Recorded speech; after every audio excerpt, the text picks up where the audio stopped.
Okay, so today we're going to talk about a few things for our co-rec notes today. The first thing we're going to do is talk about conversions, specifically changing between mixed numbers and fractions. And then we're also going to change between fractions, decimals, and percentages. And then two, we're going to be learning how to, or reviewing how to simplify fractions.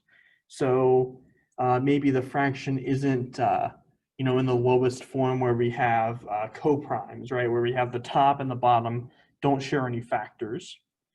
In three, we're going to talk about scientific notation, and then how we add, subtract, multiply, and divide the scientific notation. Okay? Okay, so the first thing we're going to do, talk about is conversions.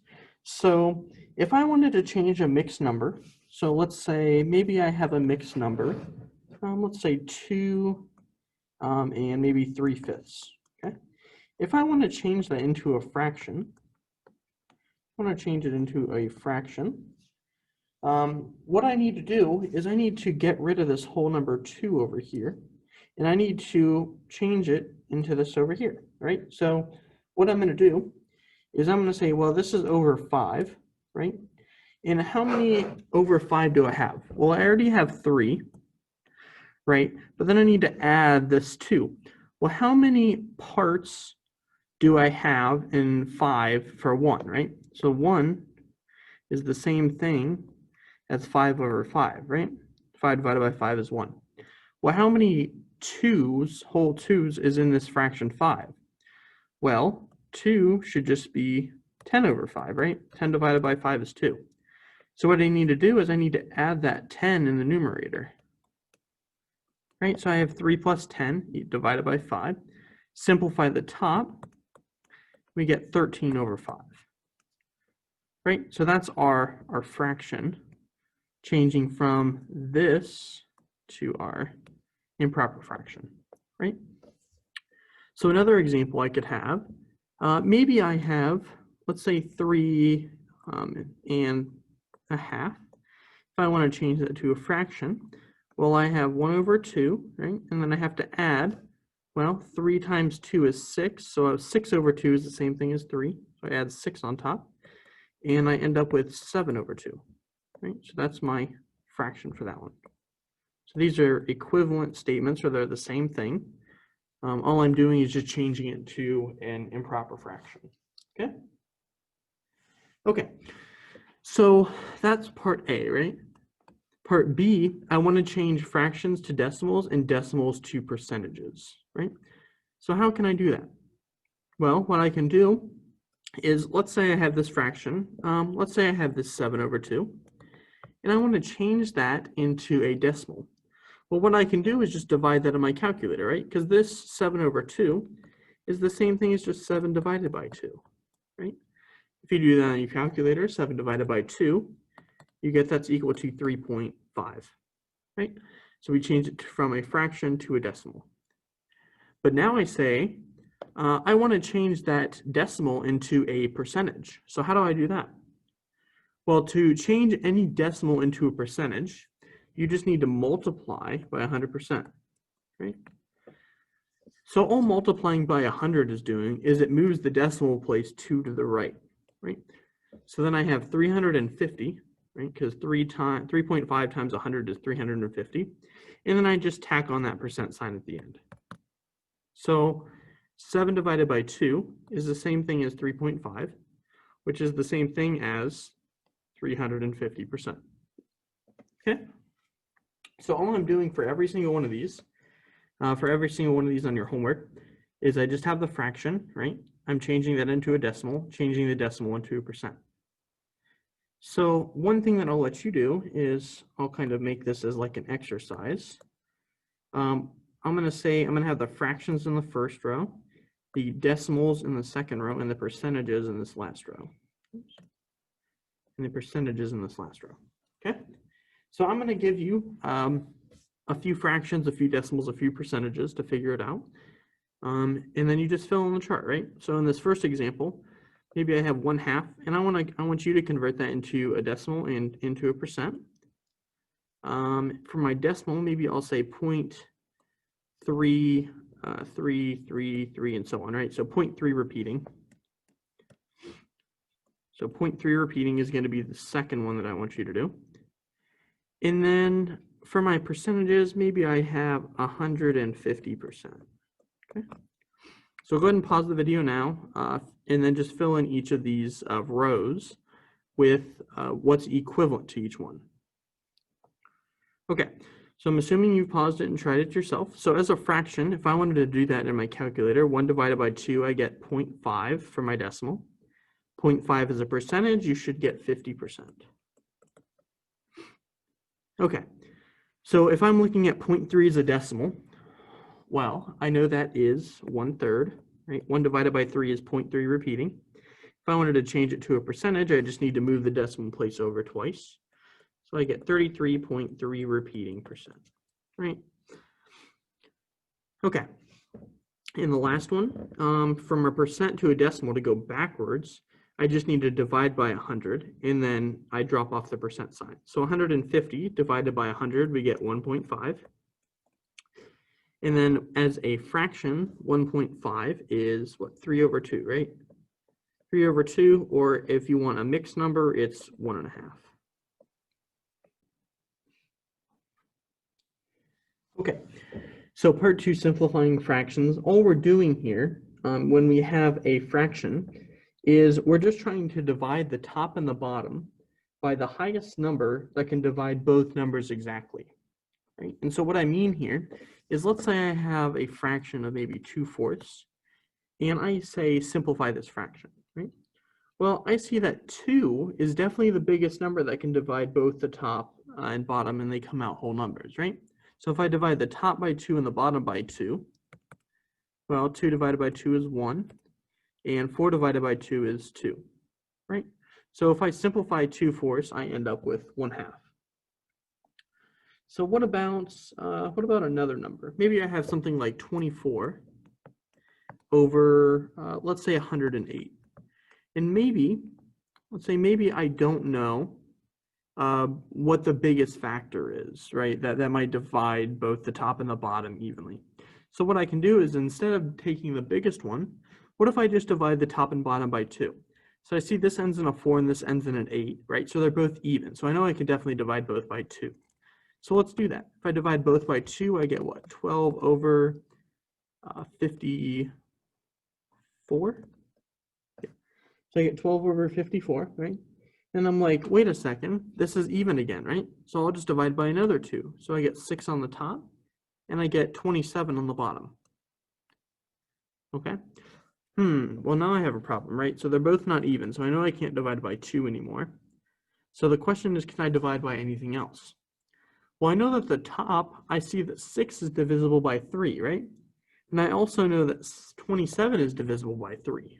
So what I can do is divide the top and the bottom by 3 this time. And if I do that, I get 2 over 9, right? And 2 over 9 is definitely simplified, right? Because 2 isn't even, 9's an odd, and they don't have any common factors, right? They don't have any factors that you can divide anymore. Okay, so that's simplifying fractions. The next part that we're going to talk about is scientific notation. So scientific notation, all it is just a way that we can write numbers in a more compact way. And the reason we want to do that is because the numbers are either very big or maybe very small. So it's a lot easier to write it in this notation rather than what we call standard notation, which is just a notation that we write normal numbers in, right? So something like maybe 650 million, right? So that's our standard notation. That's where we just actually write it out. But if I want to write that in scientific notation, it's kind of a review from earlier, right? We just need a number between 1 and 10. So in this case, we get what, 6.5? And we say that's times 10 to some power, right? So I know this is really big. This is a really big number. So I know that this exponent for this 10 is going to be very small, right? And it looks like we're moving over 8 decimal places. So my power is 8. Okay. All right, if I want a really small number, so maybe I have 0.0032, something like that, and I want to change that into scientific notation, well, I have to move the decimal place between, until I get a number between 1 and 10. So in this case, 3.2. Multiply that by 10 to, it looks like I moved it over 3. And since this is a really small number, I know I'm going to have a negative exponent. Right? So in this case, I have a -3 because I moved the decimal place 3 times. Okay, so that was just a quick review on scientific notation. And now we'll talk about scientific notation and how you multiply, divide, add, and subtract those numbers. The first operation that we'll talk about in scientific notation is when we're adding numbers together. Okay, so if I give an example, maybe we'll say we'll have 2. Sorry about that. Okay, we'll say that we have 2 times 10 to the 3rd power. And maybe we're adding to that, let's say 3.6 times 10 to the 4th power. Okay? So if I ask you to add these, and they're in scientific notation, we could do one of 2 ways. So we could convert these back to standard notation, right? But maybe we have so large numbers that maybe the calculator doesn't work for that big of numbers. So we came up with a method, or we're going to come up with a method to be able to add these numbers while just staying in scientific notation. Okay? So the way I can do this is I need to change one of these 2 so we have the same power up here. So you can only add things in scientific notation when the powers of 10 match. Okay? So what I'm going to do is I think I'm going to change this one so we get it into 10 to the 4th, right? Because I want to match this one over here.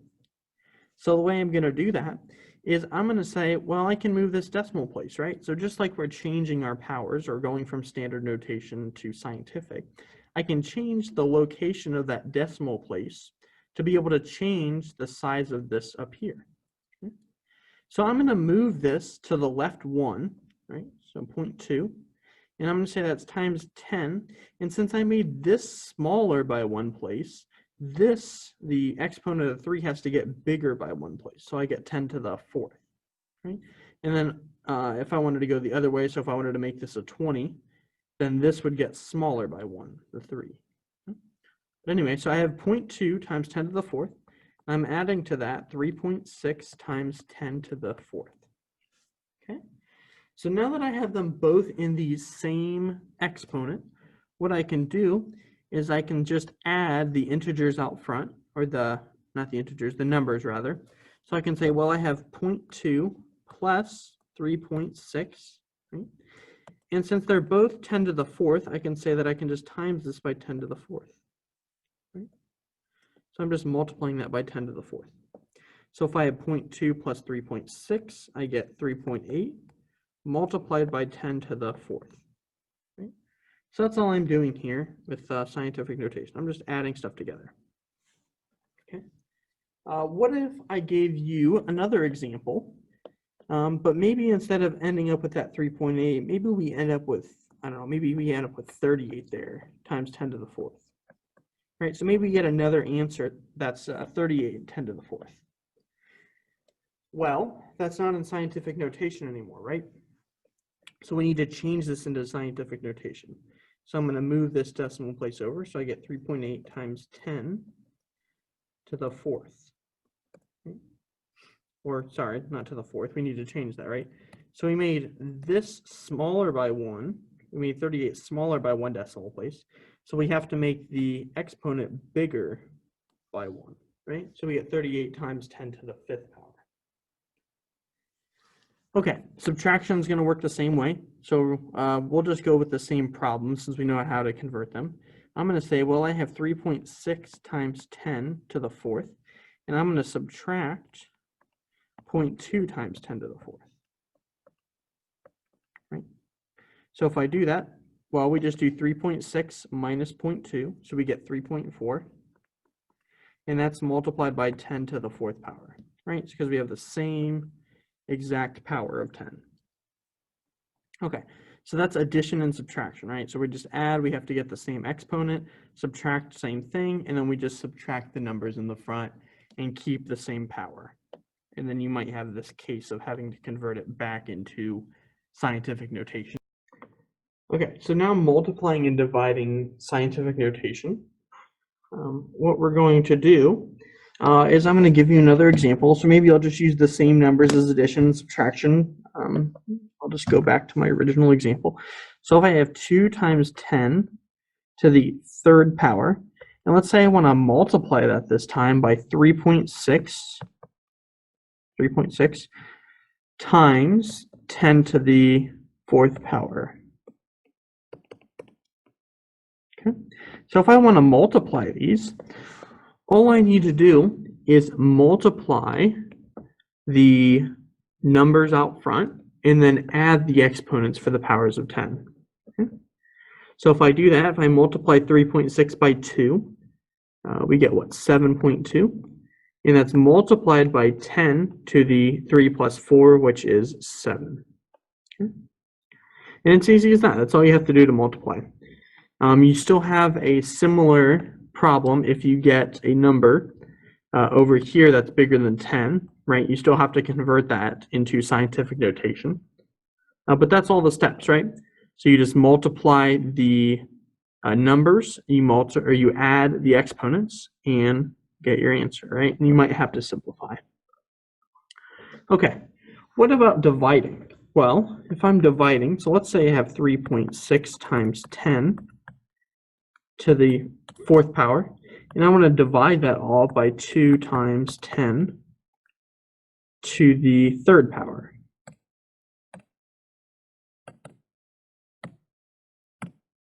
Two times 10 to the third power.